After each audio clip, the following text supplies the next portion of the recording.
Hello everybody, my name is Ben, and probably some of you guys have known me as Ben the artist, but that's only actually the half of the story because I'm also Ben the interpreter and translator. So in this short video I want to just talk about some of my personal experiences on being a good interpreter and translator. As myself, I've been an interpreter and translator in Chinese and English for quite a few years now. Some of my experiences including translating for the subtitle of a reality TV show, a subtitle for that, and also I've been on the high seas of Northern Pacific providing linguist support for U.S. Coast Guards who were working with the Chinese official from the fishery law enforcement. We were navigating on the high seas of Northern Pacific from Japan to Alaska for over a month and a half on the high seas, intercepting illegal fishing boats. So that was a really cool experience as well. And besides that, I'm also a certified interpreter by the U.S. Department of Justice to provide interpretation services for the immigration court involving in the proceedings of those who are under deportation procedures. And also I'm involved mostly with lawyers, just for out-of-court settlement, depositions, or examination before trials, that type of proceedings, mostly involving civic dispute. So in this respect, I just want to talk about a few things that how can one become a competent, good interpreter and translator. So there are three issues I want to emphasize on. The first is premise, the second is techniques, and the third is experiences. So I want to get just briefly in touch with each of these. The premise is also very important because in the United States it is almost impossible to find any universities or colleges that provide a major called interpretations or translations. And they say that in Hong Kong you might find one, but it is almost impossible. I've never heard of any of those. I personally came from fine arts. I'm an artist myself. So the premise has to be that one has to obtain a innate sense of affection and love of two languages, whatever it is. That because how I grew up is from an artistic background, that I've loved the Western cultures ever since I came here. I read extensively on, say, Shakespeare, Charles Dickens, Homer's, and all types of material related mostly to arts, but also just newspapers, world events and history, all kinds of stuff. But on the other hand, I'm also very fond of Chinese classics, especially Chinese classic poetry, classic literatures, and also a lot of contemporary Chinese art. So I was very attentive to Chinese contemporary art as well. So I read English and Chinese all the time. So I think the premise of that is anyone who's aspired to become an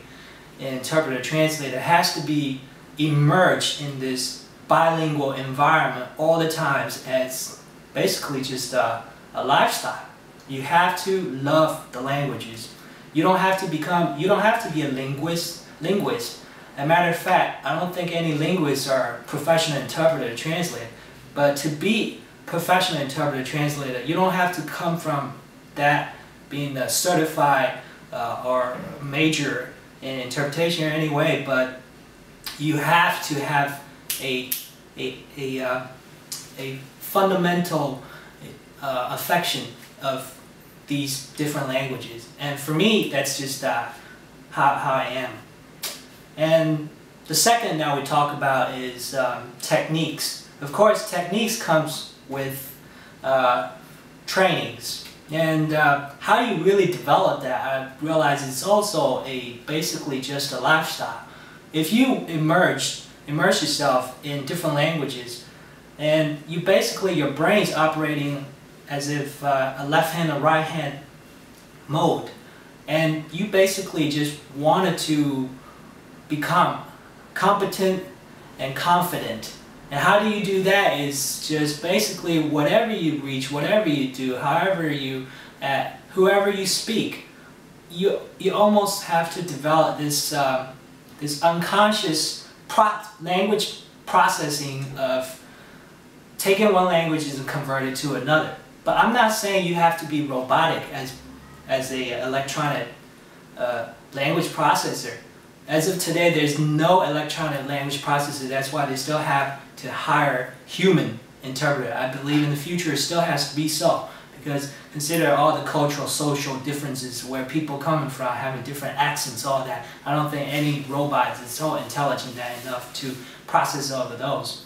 So whoever the interpreter is, he or she has to be well versed in that designated language, as well as the person who spoke the language, the person's culture, the person's social backgrounds, and that is just basically a given, however the situation it is.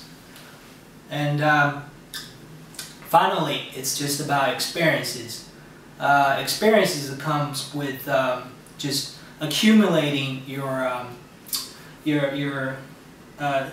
jobs, and as long as you're doing more and more of those jobs, and as my favorite Brits, one of my favorite Brits, Bear Grylls, always says about so much about survival is really about improvising and adapting.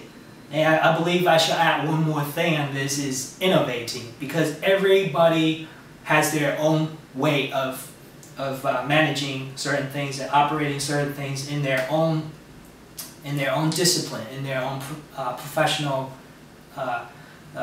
methodologies. So even though Bear Grylls is talking about survival situations, well, in the same situation that as in an interpretation environment, one also has to be very versatile in how do you manipulating all of these different situations. And sometimes you might come across with different type of situation that you really have to be very fast on. How do you improvising on certain things? How do you adapt into that new linguistic environment? And how do you ultimately become innovative in the way you deal with this new situation?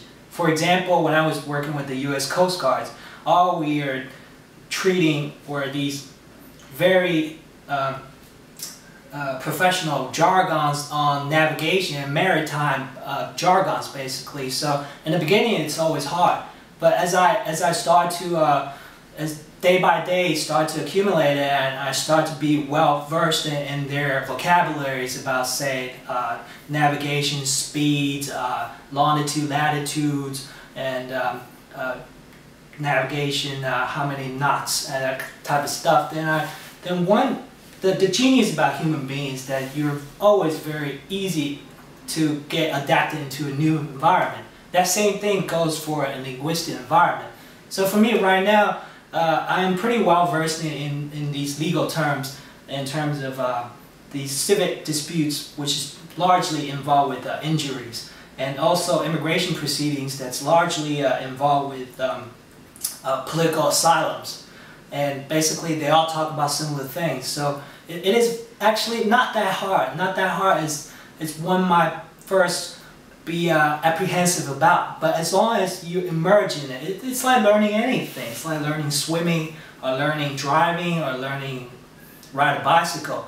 When you're outside the threshold, you always feel apprehensive about the unknown. But once you step in, after you step a few steps, then you really got a grip of it. So as of right now, I never actually touch into a field of, say, finance or marketing, that area. So for me, as of right now, that might be galaxies away.